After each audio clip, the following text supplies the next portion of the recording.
Hey, Hi. So, welcome to Bowspring ATEX podcast. I'm Karen, and I'm Annie. and we're both Bowspring ATEX teachers, Bowspring certified teachers, and we are here to talk to you about the magic of the Bowspring algorithm. Yeah, Yay. it is. So, Yeah, go ahead. yeah, no, go ahead. It is a magical thing. I say magic and I'm laughing, but I do feel like it is a magical thing. And it kind of feels like magic in the body when it's happening. Mhm. Not down to like up there, out there, but it really does feel like that. And I'll tell you why I think it's so important and really worth our time to talk about it and for the listeners to listen.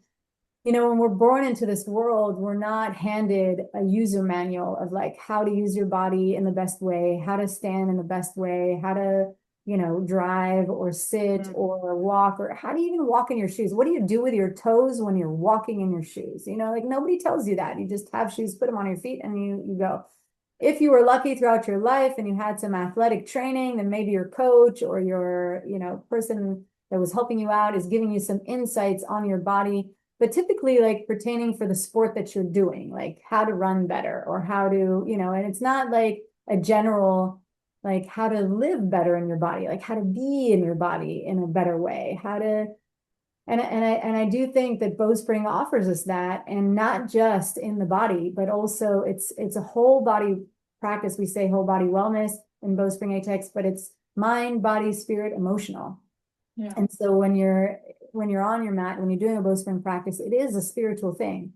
It Mhm. does work on your emotional body. It does clear your mind, and there's so much that just it stirs in you and ignites in you that it becomes um, a magical journey. Again, like that Yeah. word magic is just Yeah.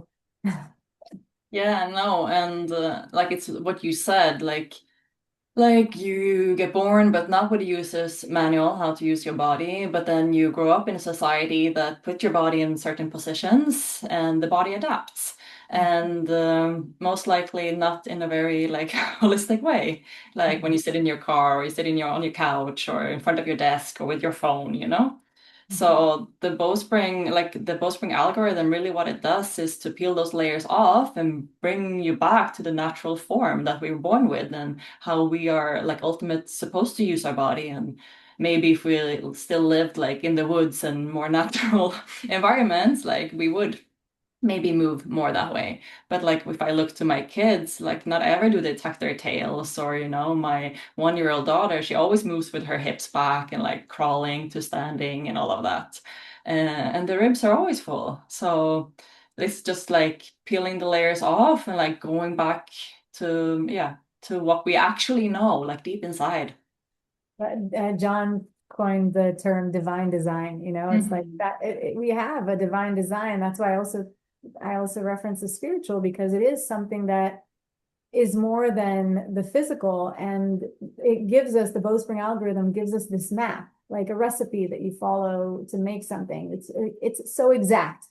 It's so exact, and like every body part has its exact placement. And the beauty of it is it's like this mountain without a top. Like you and I, after so many years still, we both experience more healing, more growth, more opportunities.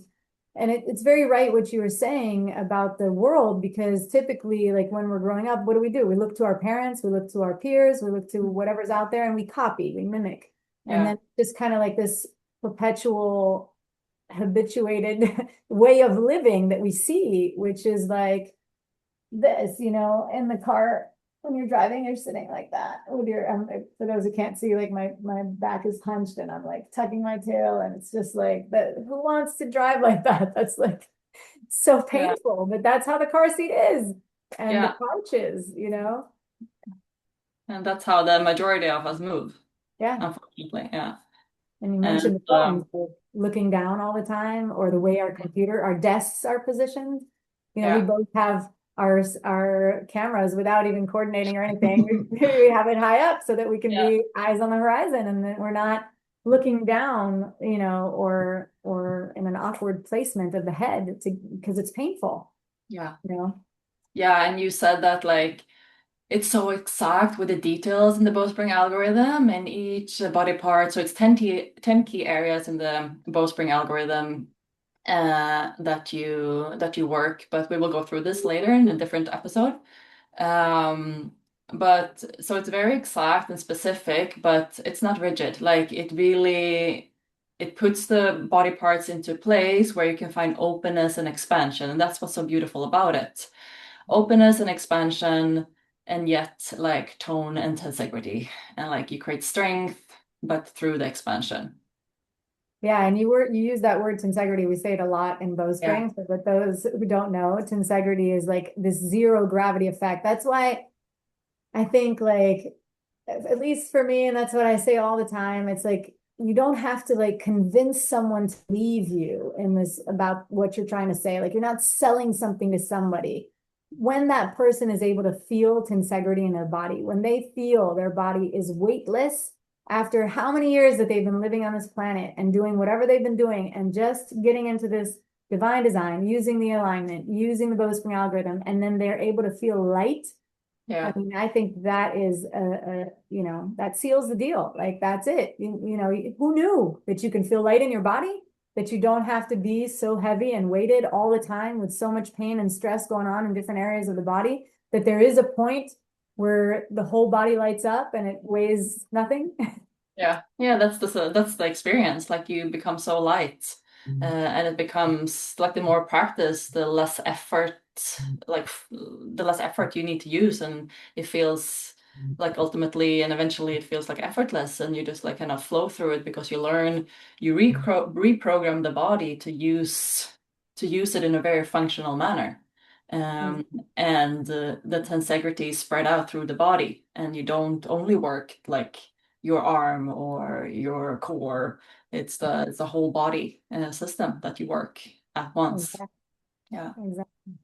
And I'll say that, the purpose of the bowspring when we're practicing bowspring is we want to potentialize what we call the central channel. We said we would touch on the bowspring algorithm in a different episode, and we will. We'll break down, all the different parts, but just to kind of give this one idea that the central channel is this wavy tube of energy, from the pelvic floor to the crown of your head and beyond it. And that's also seeing yourself as bigger than the body. These things have been measured. You can measure the energy that you emit when you come into a space. You can measure, energy that you're emitting just in general.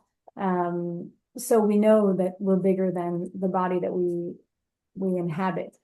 And and so something that I was feeling today in class, in your class that I took today, is that we can continuously create space between each vertebrae, and Mm. we can continuously grow this central channel exponentially. Like there's no limit to it. Even if we think that, our crown is here and our pelvic floor is here and that's what we got, like there is so much more.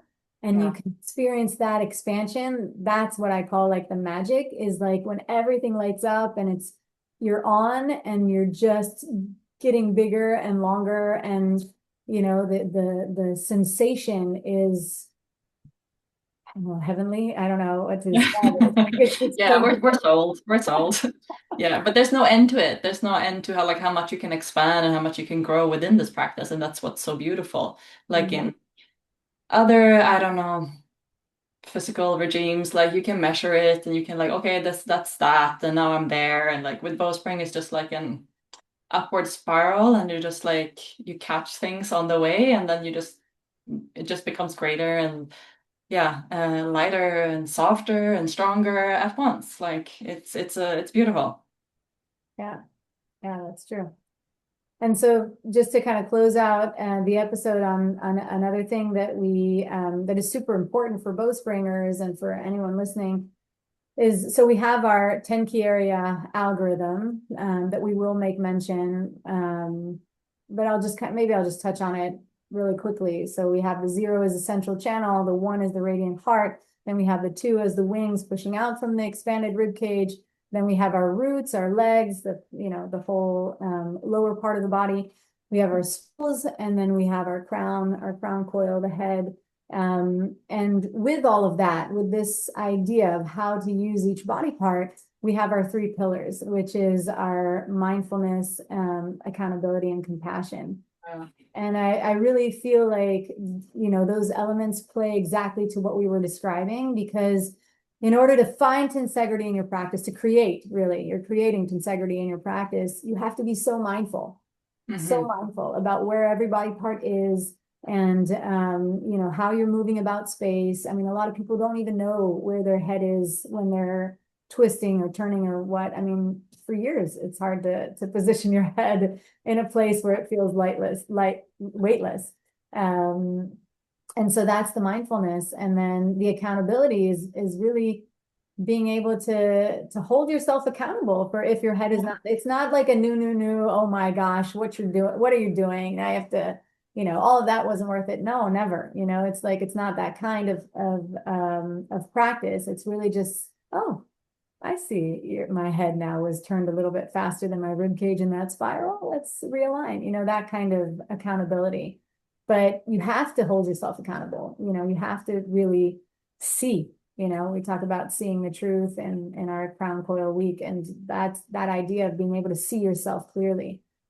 And then I think the compassion just comes in because it's a lifelong journey. Just like you Yeah. said, it's not you know, hitting this amount on the reps, or this weight or whatever. It's a lifelong journey, and you have to have so much compassion for yourself, because life is long and there's so many waves. You and I have both been pregnant in this journey of Bowspring, and the body changes and the energy changes. Last Hmm. episode you mentioned your surgery, so that changed things Hmm. for you. If you want to talk a little bit about that, like just how, Yeah. yeah. Yeah, no, I mentioned it in the last episode. I had a bike accident a bit over 2 years ago, and I was pregnant at the time as well. But I broke my hand, and I had needed to have two surgeries. And I just told Karen in the previous episode how I through the Bowspring algorithm I could like find like tone in my arm without really using it. I was just like working my seed hand, and I was like squeezing my taco hand and finding like engagement and tone in my wing, and like how that kind of like transmitted up through my shoulder, and I could feel light, and there was like tension in my arm and stuff, and I could feel lightness and ease and still create tone without like going to the gym or anything. So that was a really healing experience to me. But coming back to the compassion that you talked about, and a little bit about self-compassion, because that is one of the pillars, and what I feel with compassion is that it really needs to start with self-compassion, and that's what we practice within the Bowspring method, is that we need to love ourselves first before we can love others. We need to take care of ourselves first before we can take care of our kids, for example. Like, and if we don't do that, then we don't have anything to give if we don't give to ourselves. And I find the practice is really like reminding us of that, and it's also, yeah, you have to take accountability for your own health, for your own being, for your like vessel moving forward through this earth. Like, yeah, Yeah. uh, Oh, yeah, totally. Bowspring is the gift I give myself when I, yeah, have a rough week or something, or the kids need all the things. I'm like, well, I'm going to take this class and then yeah, we can talk, and yeah, then we can do, like, let me first get my practice in. I'm a better mother and a better human yeah, after a Bowspring practice. yeah, Sure. yeah, And I'll say that oftentimes, um, in different poses, like if we're trying to balance on one leg, or we're trying to, do more complex things, if we're in like a twisted cat, back cat, like we're trying to balance, or even like a flamingo where we're spiraling, all those different poses, it's really noticeable. If you like, if your roots are not, or your feet are not doing exactly what they're supposed to do, and then you're starting to get off balance and whatever, and then as you start to click back, like all the little elements, like what are your toes doing, what is your big toe mound doing, like can you like integrate just a little bit more and expand a little bit more through the ribs, suddenly you're able to hold the pose so much longer, you're able to stay in it with so much lightness. Like we've seen the whole community evolve with waterfall, which is like a one-legged standing balance, where you have one leg out to the side, and a wave leg, which is like an extended leg, and the other arm is extended, and you're holding your hamstrings with the same arm to same leg. but we've seen like in the beginning, you saw people just like fall, couldn't hold Yeah. it a couple seconds. And then now, like everybody's in it for minutes, Yeah. for minutes, and then changing in it, doing bound waterfall, all these amazing things. And like we'll be calling them out of the pose and they'll be And staying in they're the like, pose. Isn't look, that I can do this. I can do this. Yeah. a miracle? Like, and Yeah. that's what I mean, going back to the beginning of the magic, like that is magic because that is like a lot of people, especially when they get older, past the 60s, 70s, and we have a lot of women that are past their 70s practicing with us, they'll lose balance. It's just something that happens, and they won't feel as able to balance for longer periods of time like they might have been in their youth. And to watch them go through this journey and discover through the mindfulness, accountability, and compassion for where they are in their lives, Yeah. and then see them really rock these poses and just move through life with so much more ease. Because Mm. obviously the pose is great, but then when we can take it into life and then life hits you a really big Yeah. curveball, and then you're standing there and you're balanced and you're not Yeah. faded. Yeah, and you create resilience like with the practice and with the consistency of practicing regularly, like the mindfulness and compassion and accountability, it brings you back to what your body and what your soul, what your like inner self know is good like for you. So you keep coming back to the practice because you know it's good for you, and the mindfulness and the compassion and accountability will like take you there and yeah, keep practicing.